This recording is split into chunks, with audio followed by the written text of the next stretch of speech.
cuando son las 9:02 y hoy es el Día de la Fuerza del Pueblo aquí. Así. La productora, me imagino que mañana traerá 2 PRMistas y después 2 PLDistas. Hoy está equilibrado el programa. Sí, Hoy sí claro. está equilibrado. No, hoy debiéramos sacar a Si Víctor de fuese aquí. por ti, después que vino Gina Pero, Burnigal. miren, nos acompaña en esta ocasión un hermano y amigo también, Natanael Concepción, quien es miembro de la dirección política del Partido Fuerza del Pueblo. Y con Natanael vamos a hablar ya quizás otros ámbitos que con el senador no pudimos ver. Con Franklin nos enfocamos mucho en el tema de la juventud por su condición de exministro de Juventud, aunque también tratamos otros temas.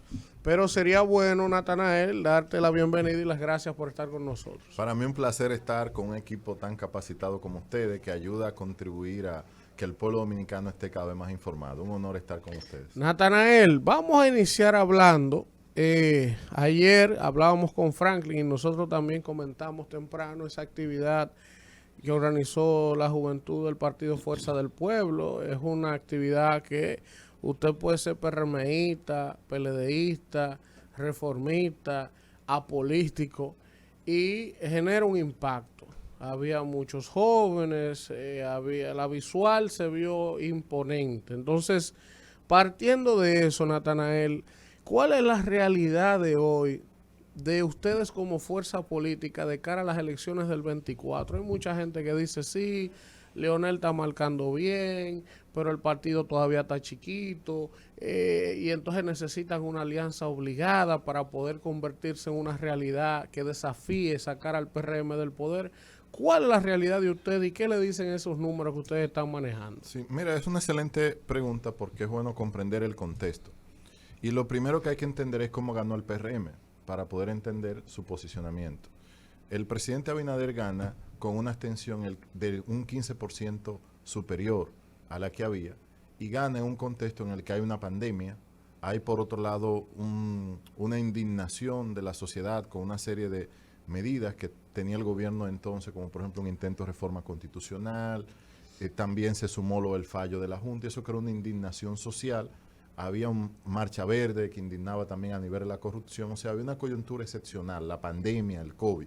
En esa coyuntura excepcional y la división, sobre todo fundamental, del voto PLDista, hay que recordar que ese voto que lideró el presidente Fernández y luego el presidente Medina fue un voto que hizo un ciclo de 20 años de gobierno, de los cuales 16 fueron consecutivos. Es decir, ahí hay una mayoría electoral que ganó en primera vuelta, que se fracciona, se genera una abstención y en esas condiciones gana el gobierno. Históricamente la base que veíamos del PRM y del presidente era una base alrededor de un 35%, con una abstención de un 15% y con ese contexto gana en primera vuelta. Por lo tanto, la primera pregunta que se hacen pocos, pero que hay que hacer es ¿cuál es la base real del gobierno? ¿Cuál es la base real del PRM y del presidente Abinader? ¿En qué situación están? Luego, la base de Leonel ha estado clara siempre, encabezó una gran cantidad de triunfos. Leonel lo que está es recuperando esa base electoral porque con la división hubo un grupo de gente que se quedó en un estado de abstención o de indiferencia. Y lo que hemos visto en Leonel es un crecimiento continuo. Desde las elecciones del 20 hasta acá no hay una sola encuesta que no te muestre una curva hacia arriba de Leonel. Eso no se puede decir de sus competidores. Pero de él se puede decir que todas las encuestas te muestran una curva. Hace más de 15 años, unos profesores de la Universidad George Washington, en un seminario aquí, me enseñaron algo sobre las encuestas. Y es que las encuestas no son una carrera de caballo. Lo importante en la encuesta son las tendencias. Ellos decían, no es una carrera de caballo para ver qué cabeza va adelante o qué va detrás, sino lo importante es ver la tendencia. Si tuvo una encuesta y no entiende la tendencia, no ha visto nada. Y todo el que ve una encuesta, no importa de qué partido sea, no te puede negar que Leonel ha tenido un ascenso grande. Desde el último trimestre del otro año hasta ahora, hemos estado en lo que llamamos un empate técnico con el gobierno. El empate técnico es porque la diferencia ha estado dentro del margen de error de la encuesta, que suele ser un 3%. En ocasiones, algunas nos han dado un punto arriba, en ocasiones nos han dado 3 puntos abajo, pero hemos estado en el marco del empate técnico con el gobierno. No hay una sola encuesta, desde que inició este gobierno hasta la fecha, que en intención de voto le dé un triunfo en primera vuelta. Y eso es así, y todo el que la encuesta lo sabe. Desde que inició el gobierno hasta ahora, ninguna encuesta le dio un triunfo en primera vuelta. Y eso es excepcional porque mayormente los gobiernos solían tener una intención de voto por encima de ellos. O sea, la reelección hasta el día de hoy no triunfa en primera vuelta. Y un conpiscuo vocero de la reelección, el expresidente Mejía, lo acaba de confesar recientemente. A pesar de que para decirlo tuvo que disminuir los números de los que competimos, pero dijo una gran realidad, que no se gana en primera vuelta. Entonces yo te pregunto, si el gobierno gana en primera, ¿cómo gana en segunda? ¿Cómo gana en segunda? Porque las fuerzas que se pueden unir en segunda vuelta son del ámbito opositor, porque es la base histórica que ha ganado siempre en primera vuelta, que hoy día tú la tomas en las encuestas y te das cuenta que gana de nuevo. Si tú sumas lo que tiene la fuerza del pueblo y el presidente Fernández con lo que tiene el otro partido opositor, te da un triunfo en primera vuelta. Entonces, te das cuenta de que si no hay un triunfo en primera vuelta para la reelección, no lo habrá en segunda vuelta. Esa es la realidad de lo que vemos. Manuel. ¿Qué más vemos? Que las Sí. bases del gobierno, pues claramente no se sienten, el PRMista, cuando tú hablas con él en gran parte, siente que no todos tienen una identidad o una motivación con el proyecto político que se le plantea de la reelección. Y eso es un fenómeno de nuevo. Mayormente los gobiernos no tenían migración. Por ejemplo, el presidente Fernández acaba de juramentar en Maimón al regidor más votado del PRM. Es un hecho que nunca ocurrió en los gobiernos del presidente Fernández. Por ejemplo, que el regidor más votado de una zona del partido de gobierno se fuera al partido de la oposición. Algo pasa. Algo pasa en el partido de la oposición al que se va, que es la Fuerza del Pueblo, y algo pasa en el partido del gobierno del que se va. Esos son hechos, ¿no? Y eso ha ocurrido en más de una ocasión. Bueno, Manuel. Rafael, esta mañana temprano yo leía el artículo del presidente Fernández sobre el debate, ¿verdad?, en torno a la reforma a la ley orgánica del régimen electoral. Y me pareció, ¿verdad?, en la lectura, que el presidente Fernández tiene algún tipo de observaciones respecto a la reforma o, digamos, al cambio, como está estipulado, de la figura del transfugismo. Me pareció eso. Entonces me llamó poderosamente la atención. Un hombre que ha hecho tantos aportes al fortalecimiento de la democracia sabe que ese artículo tiene algún tipo de debilidad, ¿verdad? Eso se creó con algún tipo de ambigüedad. ¿Por qué esa discrepancia manifiesta? Porque pienso que el país entero está de acuerdo en que eso debe reformarse. Por ejemplo, yo soy partidario de que si una persona compite en la condición en la que fuera en un partido, no pueda ir a otro a competir bajo ninguna circunstancia. Sí, independientemente si tiene la categoría de candidato, de precandidato, ya usted compitió, se le dio una oportunidad. Entonces, ¿por qué ese tipo de discrepancia? Mira, agradezco tu pregunta porque aquí hace falta un debate sobre el transfugismo. Vamos a entender el transfugismo. Cuando lo vemos en la legislación, primero creo que debo de aclarar lo que ha dicho el presidente y luego te hablaré sobre la figura del transfugismo. Lo que él ha planteado en el artículo, quizá por un tema de espacio, porque claro, es un tema que requería, él aborda varios temas y quizá eso permite que ese tema no permita esta precisión. Mira, él lo que plantea, primero, él está de acuerdo con la reforma, lo deja ver en su artículo, habla de lo que se ha consensuado.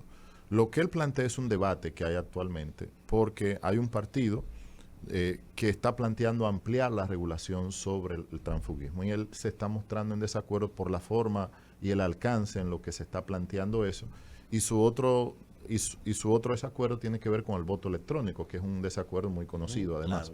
Claro. Sin embargo, él está de acuerdo con el escrutinio automatizado que plantea el proyecto aprobado en el Senado en primera lectura. Entonces, bueno, sobre el transfugismo, ¿qué pasa?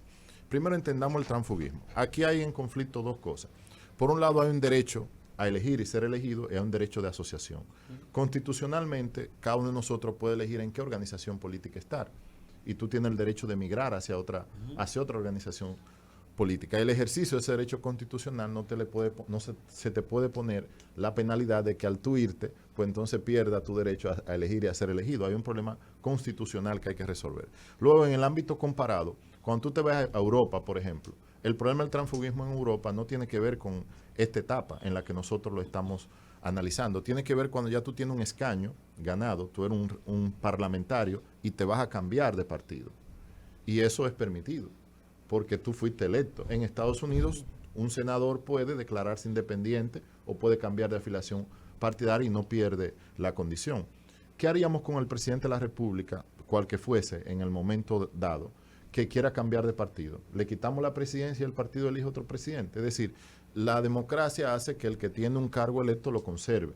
Ahora, en la República Dominicana hay un debate que no es común en el derecho comparado, que es tratar de limitar al que compite en un proceso. Si tú lo ves, de hecho, lamentablemente que no lo he traído, pero te lo puedo hacer llegar con el equipo. Si tú ves el instituto, el diccionario de derecho electoral que crea CAPEL, en ese diccionario de derecho electoral, que es muy consultado, cuando tú ves lo que es transfugismo, todo el debate, que tiene como 3 páginas, se concentra en ver el transfugismo desde el punto de vista que te estoy hablando, de si alguien que tiene un escaño lo pierde, porque en la parte previa sería cuestionable desde el punto de vista constitucional.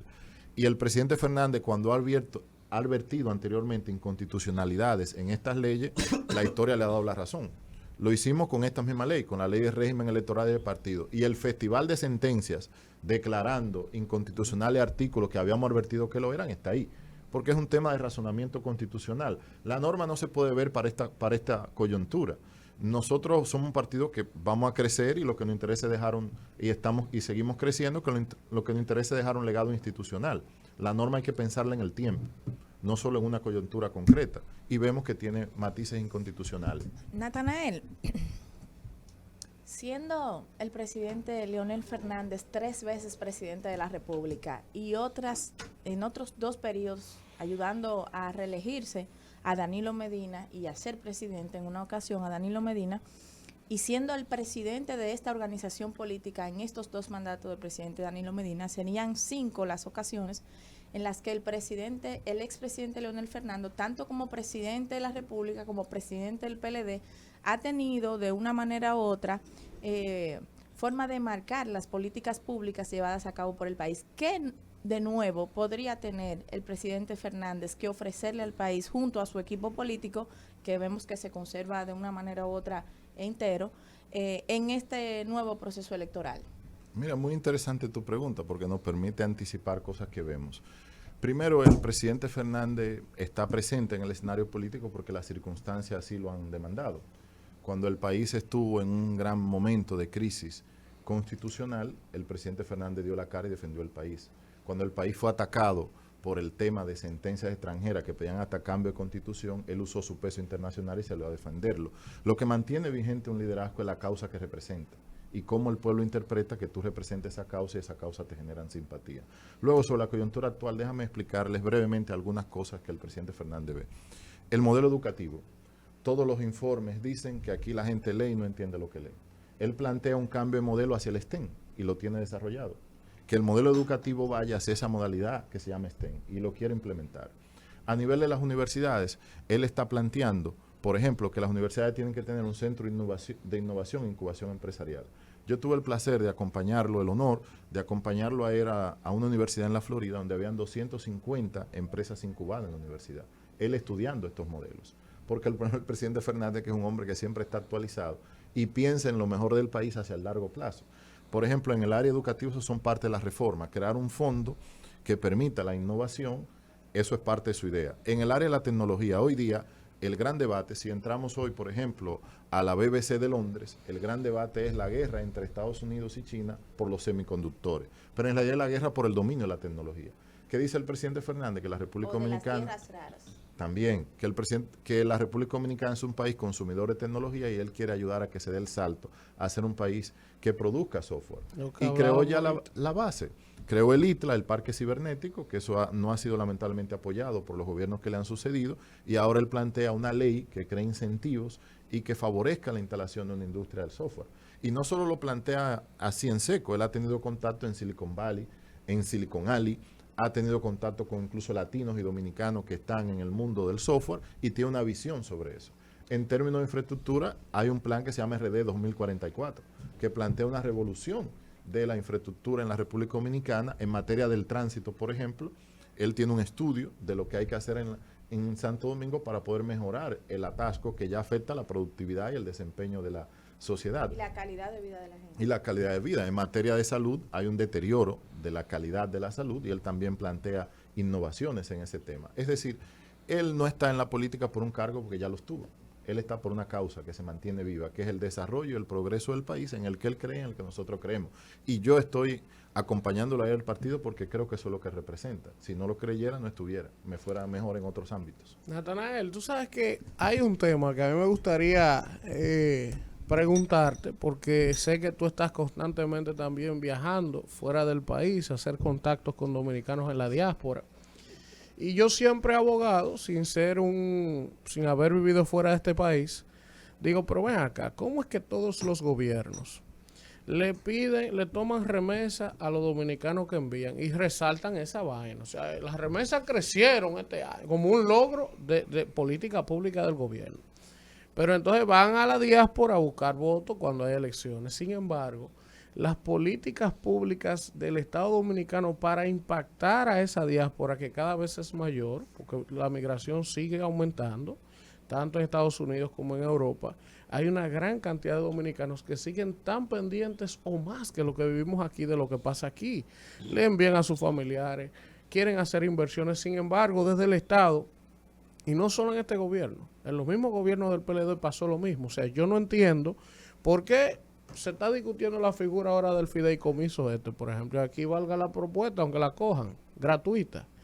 ¿Por qué tú buscas inversionistas para desarrollar Pedernales, Puerto Plata, y tú no agarras y metes varias gente dominicanos que han hecho su dinero en buena lid para que vengan a ser inversionistas en esos proyectos y ese dinero se quede aquí?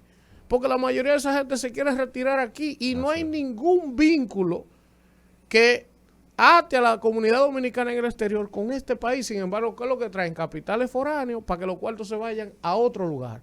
O sea, ¿cuál es la visión de ustedes como partido con relación a esa comunidad que anhela, desea volver a su país, pero que lo que hacen es empujarlo a que ni siquiera vengan aquí? Sí, es una buena inquietud. De hecho, en los encuentros que ha tenido el presidente Fernández con la diáspora hemos dedicado buen tiempo a escucharles.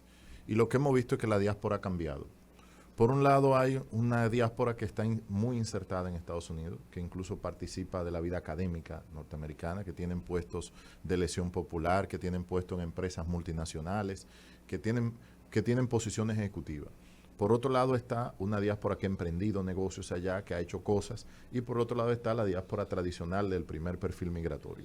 Y hay una diáspora que cada vez habla menos español, que también está ahí presente y con la que tenemos que reconectar. Entonces, lo que nosotros vemos es una visión integral, que involucra primero la parte cultural. Al presidente Fernández le preocupa mucho la desconexión cultural, sobre todo con la nueva diáspora de los hijos de los dominicanos que están allá, que ya hablan menos español. Entonces él dice que hay que trabajar en un programa que estamos trabajando que crearía una mayor conexión cultural.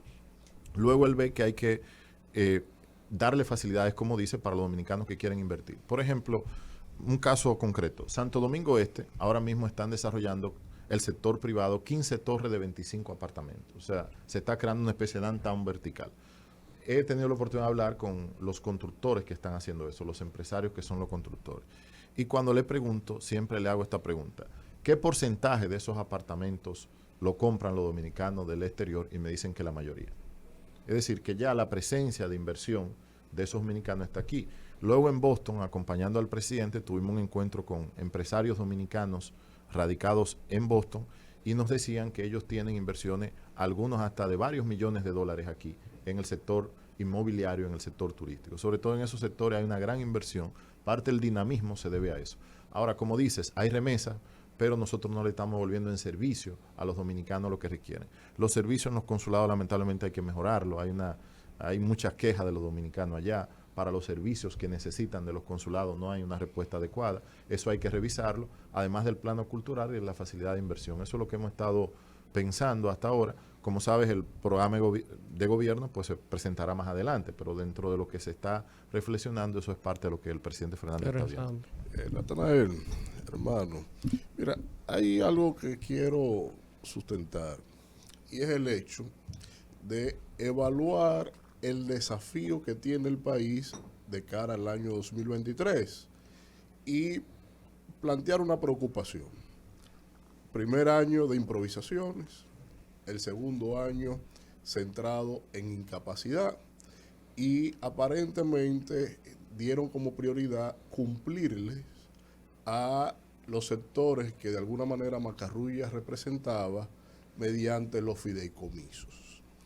Y cuando usted ve que el país está combatiendo inflación a lo largo del año 2022, él inició el año hablando de reforma fiscal, de diálogo nacional, etcétera, etcétera. Es decir, la necesidad del país por un lado y la prioridad del gobierno por otra. Para el año 2023, todos los organismos internacionales vaticinan inflación y estancamiento, estanflación. Pero cuando vemos el accionar del gobierno, está en prácticas muy distantes a enfrentar o a concientizar a la población y a enfrentar económicamente eso que se vaticina. ¿Cómo evaluar lo que nos puede esperar con un gobierno que no entiende ni lo económico ni lo sociológico? Bueno, sin duda que este año hay un gran desafío y tenemos preocupación. Por ejemplo, para ponerles un ejemplo, nadie que gana aquí el salario mínimo puede cubrir la canasta familiar, porque el costo de la canasta familiar, según el Banco Central, es de 25.575 pesos. Y el salario mínimo más alto que se gana en la gran empresa es de 21.000 pesos. Y el más bajo, 9.000. O sea, estamos hablando de los salarios mínimos. O sea, que alguien con lo que gana no puede cubrir la canasta familiar y el plátano está a 40 pesos. El gobierno te plantea que aquí vamos muy bien, que la crisis básicamente no nos afecta, pero no es la realidad de la gente de a pie. La realidad de la gente de a pie es que todo lo que consume en su día a día, que es el alimento, el transporte, ha subido. Y para el que tiene negocios también ha subido todo, incluso la capacidad de endeudarse ha subido. Porque además, Víctor, a ese panorama se suma que el dólar, con relación al peso, comienza a subir la tasa. Además de que la inflación no ha cedido, la inflación ha seguido. Entonces, bueno, tú tienes un escenario de inflación, un escenario donde la tasa de cambio te va a impactar la inflación porque se ha ido deslizando hacia arriba, la tasa de cambio ha ido subiendo, y por el otro lado tiene que el margen de deuda cada vez se te reduce porque no hemos endeudado mucho. Entonces, bueno, hay un escenario recesivo a nivel internacional porque hay una política monetaria restrictiva. Si queremos entender la preocupación del gobierno, solamente hay que ver la medida del Banco Central con liberación del encaje. Lo que está es incluso entrando en una semi-contradicción entre una política restrictiva con una de estímulo, porque está preocupado por el escenario recesivo. Hay 90 bancos centrales alrededor del mundo con política económica restrictiva. ¿Qué nosotros vemos? Bueno, que el gobierno, estamos en desacuerdo, el presidente Fernández lo ha expresado, con algunos enfoques que vemos. Primero vemos que el gobierno no ha entendido bien el problema de la inflación. Y no lo ha entendido bien porque cuando la inflación ataca, el gobierno habla de importar productos y darle facilidades de arancel cero, y no habla de incentivo a los productores, que es donde está, que es lo que nosotros haríamos, o de traer la materia prima, que es lo que nosotros entendemos que hay que hacer para realmente bajar los precios.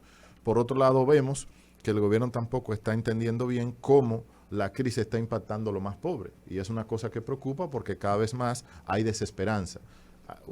Ustedes planteaban esta mañana, creo que fuiste tú, Manuel, de los jóvenes que se van en Yola. Nosotros cada vez vemos eso más preocupante. Están creciendo los viajes en Yola.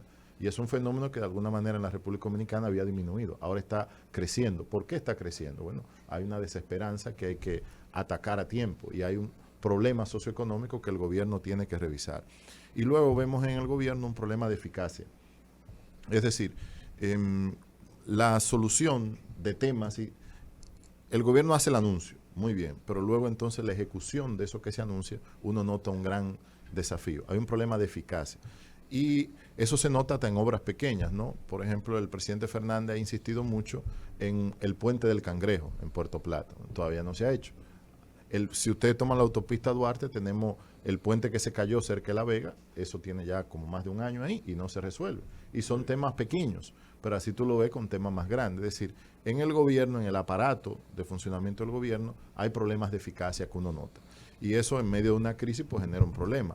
Hay que recordar que el presidente Fernández gestionó 2 grandes crisis y el país creció, nos expandimos y manejamos la inflación de otra manera.